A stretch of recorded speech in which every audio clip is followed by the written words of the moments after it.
Thanks.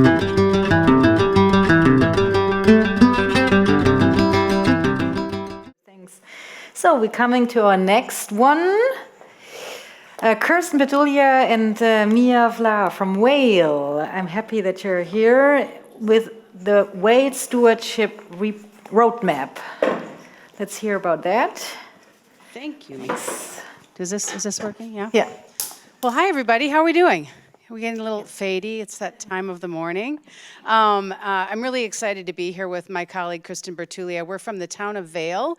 Has anyone ever heard of Vail, the ski resort in Colorado? Hands? Some, okay. So we're a resort that was actually created as a resort back in 1962. And it's kind of a unique, kind of situation where we were a resort first. We were created by some gentlemen who fought in the Second World War in the 10th Mountain Division, which was the Alpine Division of the Army. And they saw all these beautiful resorts in Europe, and they said, we can do this back in Colorado and other parts of the states. And so this resort was founded in 62. The town was founded in 66.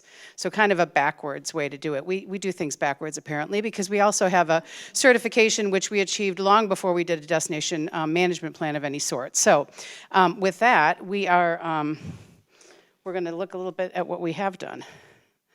So that's all us. There we go. Obviously, we're all under pressure, right? We all experienced it during the pandemic. It was a difficult time. People came to the outdoors in droves. People couldn't travel internationally. We felt it as well. And ironically, we were already certified as a sustainable destination, and we had been asked to go ahead and do this destination management plan. But then, things happen, and we do the best we can, and eventually we were kind of focused on it after the pandemic, or kind of during the pandemic, or toward the end of the pandemic. And so it was the first time we actually looked at tourism as a driver of our economy and how that affects our local community. I mean, we had done community surveys and that type of thing, but we never really looked at tourism as an engine to kind of help solve problems and mitigate problems as well. So that's what we were focused on. All the leading destinations are doing this. We actually engaged a group, the Better Destinations, which is Kathy Ritter, the former head of the Colorado Tourism Office, MMGY Next Factor, and the Travel Foundation. So it was kind of a unique partnership that led this process over what was initially a 12-month period and then extended to be an 18-month period. And we realized it was time to really listen to the community and engage with the community in many different ways. And for us, the community is really comprised not just of the residents, but all the people who come and work in the town every day, because the town only has 5,000 people, but we get about a couple million visitors a year, and we're part of a larger region. So all of that became very important in the process, is listening to our residents, our business leaders. And then, of course, we work with a company called Vail Resorts, which owns 42 different ski resorts all over the world. So our vision here was to really create community positive tourism. Tourism is definitely the economic engine where we live. We're not going to deny that. We certainly want to diversify, but that's a longer term prospect as well, much as Brooke was referring to. So we're charting a path for 10 years, looking at a 10-year time frame and saying, what do we need to do to protect what we have? We are the outdoor environment. We are that experience of the outdoors, and we're trying to make sure that we can provide that for future generations. And then we also understood for the first time and acknowledged it publicly, which I thought was really important, that in order to have a strong tourism product, you need a strong community that believes in what you're doing, that understands it, that experiences it themselves as well. So we asked them what was important to them, and Kristen will get a little bit into the kind of the certification itself and how this kind of feeds into all of that. But the most important thing that people said was, we want people whose values align with our values. So we had to go explore, what are those values? You'll notice the smallest bar there is the one that says remote workers. We're not so sure about remote workers.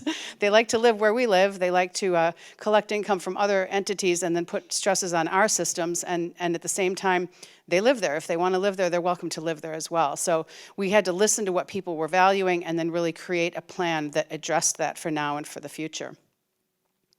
So with that, I'm actually going to turn it over to Kristen, who's going to speak a little bit more specifically to the certification, and then we'll talk about kind of the main pillars of the plan. My friend.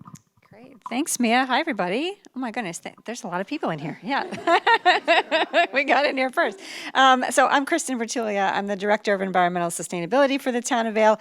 And I have to say, it's such a pleasure to work so well with Mia and the Economic Development team, because we really had never done that before. You know, when you have the three Ps, right? You know, people, planet, and profit. And, you know, usually the environment is the one that loses, you know, if we're honest about it. It's not something that takes precedent when all other things are equal. And the economic development piece is very, very important. And like Mia said, tourism is our driver. We don't have really another industry. I mean, we've got a hospital and we have the school system, of course, but the key employer and the key driver of our entire system is the skiing. So we are here to begin to embrace this new mindset of marrying those two things.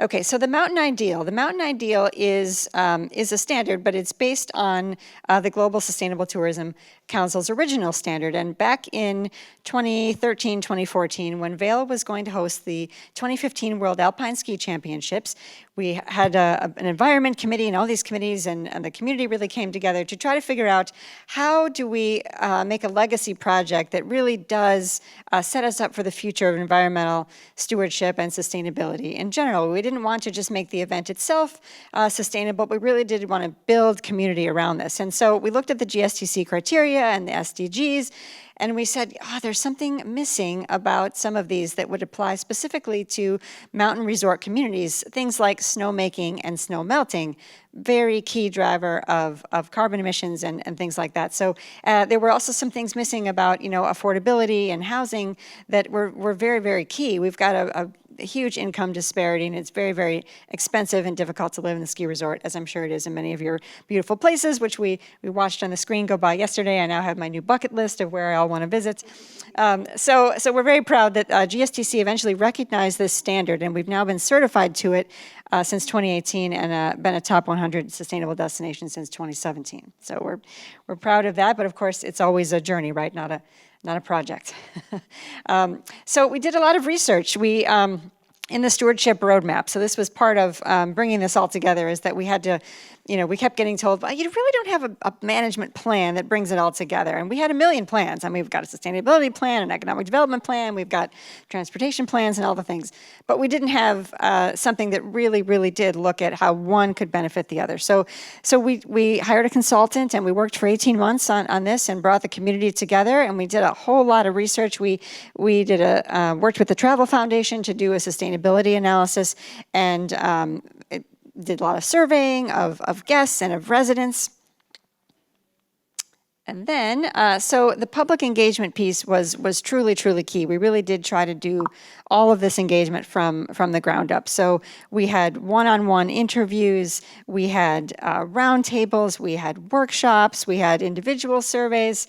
We have a Destination Stewardship Council, so that is something that includes what we call the MOU partners, so the Memorandum of Understanding that we have amongst the destination partners. So these are partners that manage the destination. So from the ski resorts, so Vail Resorts, and our energy company is called Holy Cross Energy, the U.S. Forest Service, which manages much of the public lands that surround our community. So those partners all came together to feed into this process. And this photo here is from one of those engagement sessions. And, you know, some of it came out there where people said, you know, I'm not so into the remote workers, or I'm kind of over all the people on my bike path or on my hiking trails, and I'm getting frustrated, and I don't feel like it's the community that I lived here for. So we really had to kind of hit the brakes and figure out how to balance all this. So community values, these are the values that came out of all of these discussions. So first and foremost, of course, is our quality of life is being damaged, or we want it to make sure it doesn't become damaged. And so a part of that is really this community housing that I mentioned, that people cannot afford to live there, and they're getting very strained about you know, either the commute or the cost of living. In some places, it's 65% of their take-home pay is going to their housing, and it really puts a strain on families.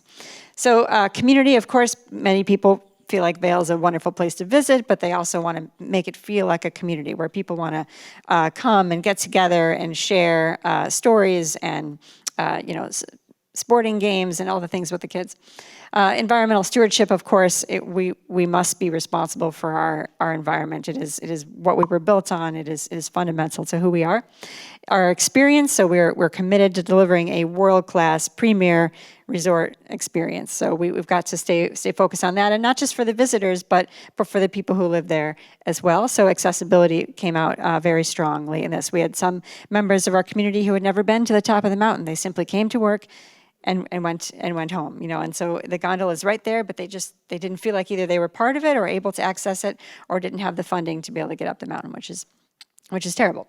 And then respect, we respect all, we welcome all, and fun, of course, we were reminded several times that Vail needs to maintain its fun spirit, and we need to not take ourselves so seriously. Okay, so I am going to, Mia and I are going to kind of share this here. This is Vail's stewardship vision. So these are the 5 pillars of what made up the plan. So I'm going to turn it over to you for number 1. So the first one is making Vail livable. As Kristen referred to, we have a significant housing crisis. It's I think our median value of like a 2-bedroom condo is currently somewhere in the neighborhood of $1.5 to $2 million. So it's really, really become unaffordable. Housing is the absolute number 1 priority, along with transit and childcare. Those are all kind of all in one, right? The second one, Kristen's going to speak to, the experience. Okay, we're going to go quicker here. Okay, so the world-class experience, what I just mentioned. So not just for visitors, but for people as well, so that everything is top quality and people feel like they've left with the experience of a lifetime. It's not inexpensive, so we need to make sure we're providing value as well. The third one is invigorating Vail's spirit. It refers back to Kristen's value around community. So many people have moved out of the immediate area and they live adjacent, or they commute. Kristen and I both live outside of Vail and commute in every day. And so it's important that that feeling of community that once existed when there were more people who lived in Vail, it was more diverse. You had small children, you had everyone all the way through. We're trying to really champion that diversity and champion that larger community and create events and other types of activities where people can engage and become a greater, stronger community. Okay. The fourth one is continue Vail's commitment to environmental stewardship. So the Gore Creek watershed. So Gore Creek is a river that runs through the heart of town. We're very developed around it, so we've impacted it quite a bit. It's now listed as a impaired waterway, so we're working on that. It's because there's not the quantity of insect life in it that there needs to be, so we're continuously focused on that. Also, lots of impacts on wildlife. So as development increases and the stress on them, and people love to get into the backcountry and onto the hiking, and they always want more trails, it affects them quite a bit. And then we have energizing Vail's brand. One of the key parts of the project of work as we put out the RFP was I'm responsible for marketing. I'm responsible for destination marketing and management. So I needed to make sure that we're being given like lessons. How do we do this better? How do we resonate with the values that our community has, and make sure that the people that we attract are going to have those values as well? And it's a challenge. Does anyone have that figured out? Because if there's a manual for that, if you could send it over, Brooke, that'd be great. I'm still not there, but we did have wonderful outcomes of all of this to show us how to maybe go about doing that in the future. So this is just a little bit of how we got there. So how do we do this now? We identified targets and indicators. Targets are really specific things like I can create twice as many housing units in a 10-year period. An indicator is something that we monitor, but we can't necessarily control. So it may be something like overall visitation, or it could be, what do we have for some of those? So 50% reduction is a target, right? But an indicator could be the overall guest satisfaction. We can influence it, but we can't control it. So it's important that we have these, and these are how we then measure our effectiveness against it and our progress. And this is just one of the pillars, and then how we built it out on a 10-year frame. So you'll see here on the left, you have the strategies specifically identified, then who's the lead on that, because generally this is being led out of the town of Vail and the different departments that we have. And then whether we're in the 1 to 2 year time frame, 3 to 5, or 6 to 10. And so we're now already budgeting and planning for year 1 and 2, and really trying to prioritize what we're going to get done there, so that we ensure that we make great progress on this plan, which the community expects, which we expect of ourselves, and which is challenging in and of itself. And we are trying to stay on schedule, so thank you very much. Oh, thanks. Wow. Lots of to discuss later on. I have, yeah, please note your questions for the discussion later.